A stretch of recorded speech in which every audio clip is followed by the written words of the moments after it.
Every now and then, one comes to the realization that it's not stupidity, but delusion that is the baseline constant in human life. There are many baseline constants in human life. Alienation limits your intelligence, but it's a baseline. You're always alienated from something, but your thinking is social. The words you think in come with baggage that you inherit from other people.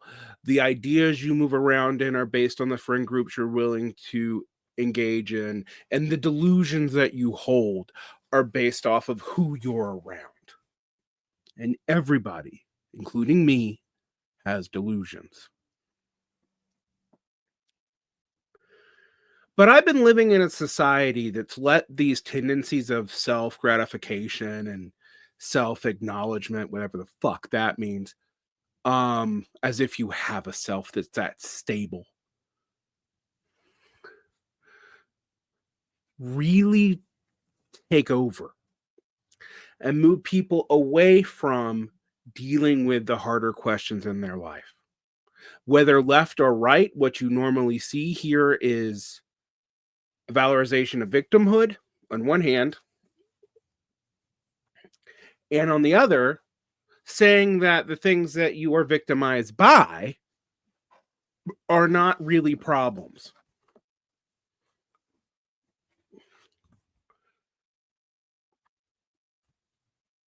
I don't love all this book by Byung-Chul, but I'm going to read part of it because it's relevant. Power commands highly different modes of appearance. Its most direct and immediate expression its most direct and immediate form finds expression as the negation of freedom. This enables power holders to impose their will against the will of those subject to power by violence if need be. However, power is not limited to breaking down resistance and forcing obedience. It need not take the form of coercion. Power that relies on violence does not represent power of the highest order. The mere fact that another will manages to form and turn against the power holder attests to the latter's weakness.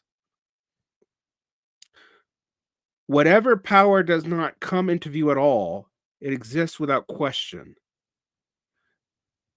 The greater power is, the more quietly it works. It just happens. It has no need to draw attention to itself. To be sure, power can be expressed as violence or repression, but it is not based on force. Power need not exclude, prohibit, or censor. It does not stand opposed to freedom. Indeed, power can even use freedom to its own ends. Only in the negative form this power manifests itself as violence that says no by shadowing the will and annulling freedom. Today, power is increasingly permissive forms. In its permissivity, indeed, in its friendliness, power is shedding the negativity and presenting as freedom. Disciplinary power is still commanded by negativity. It is a mode of articulation is inhibitive, not permissive. But it is negative. It does not describe the neoliberal regime, which means force and positivity. The neoliberal regime's technology of power takes on a subtle, supple, and smart forms.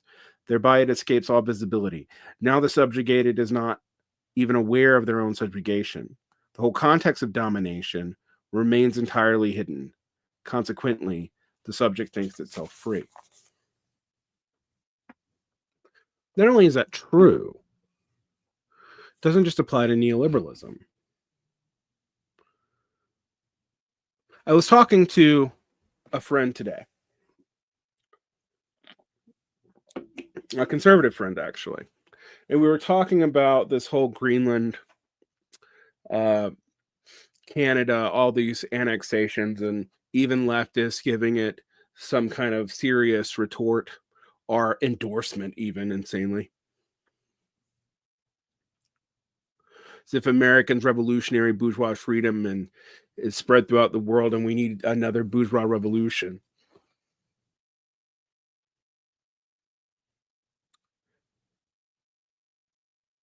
This Marxism wasn't a critique, not just of industrial power, but capitalist society and its logics would lead to it. But of course not.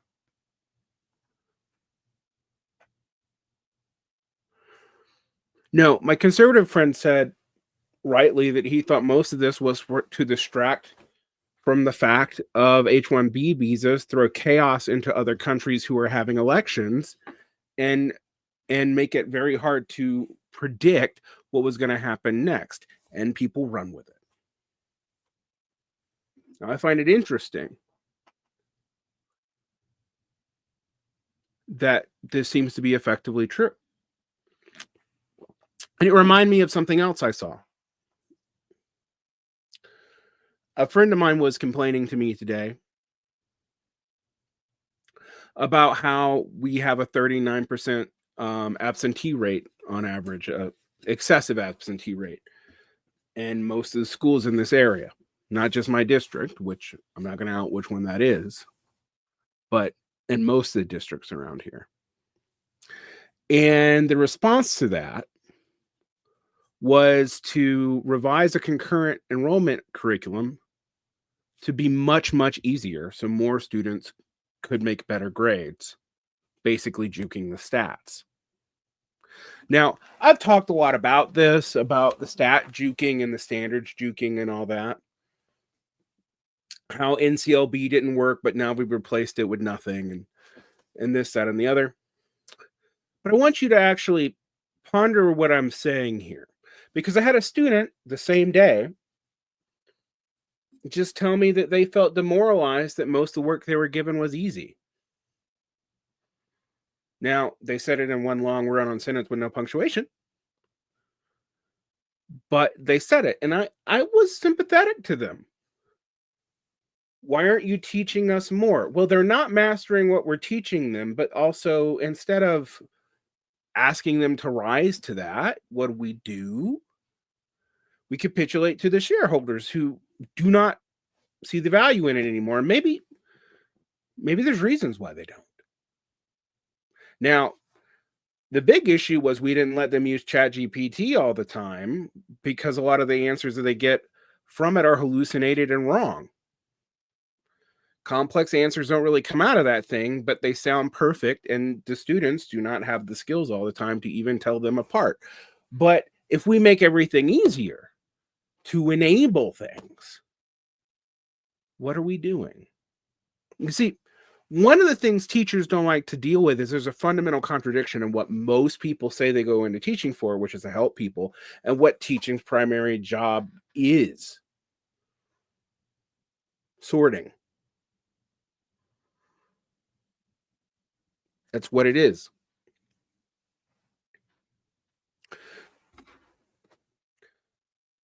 And then they think they can help people by sorting more and more people into the higher echelons, which is why you get stuff like grade inflation, because the fear that the grades really matter means that you want to lessen, and this becomes a red queen game in another direction. So what people have to do to prove themselves becomes more and more intangible, more and more class-based, more and more based on subscribing to bias. And if you don't believe me, you can look at the stats that is what's happening.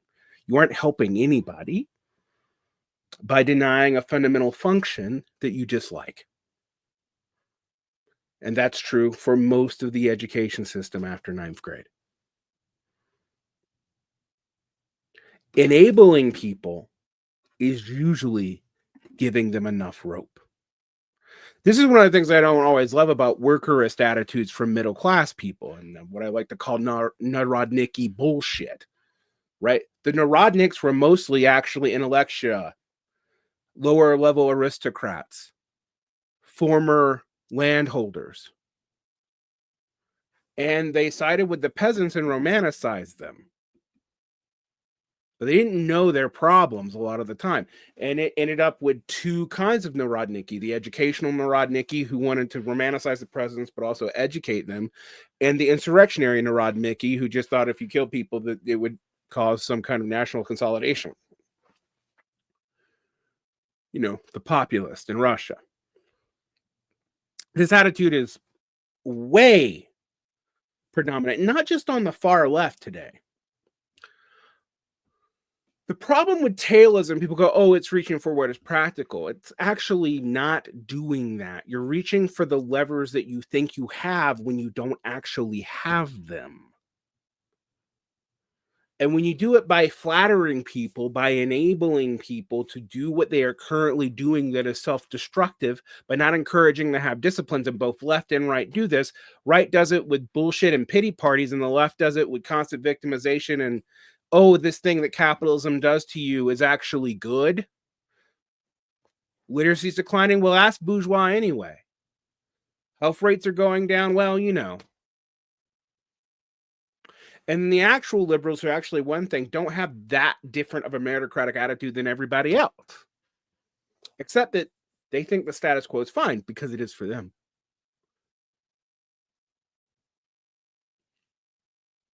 What does all this mean?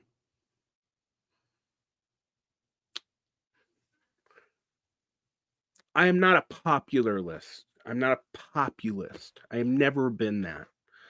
Because I don't think you have a political subject by telling people they are fine the way they are. But it's a good way to abuse people and control them.